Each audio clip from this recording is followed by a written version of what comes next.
Have you gone through a rough time when you loved someone? Do you have unpleasant experiences and associations with love? Know that whatever has happened occurred in the past.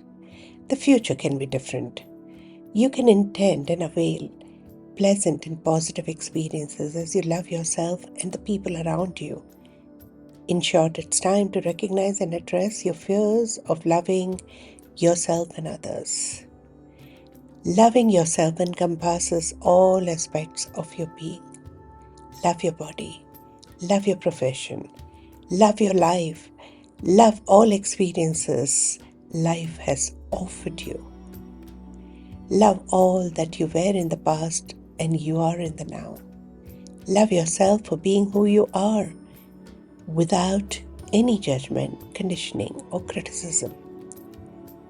When you can love yourself fearlessly and courageously, you will be able to love everyone and everything around you.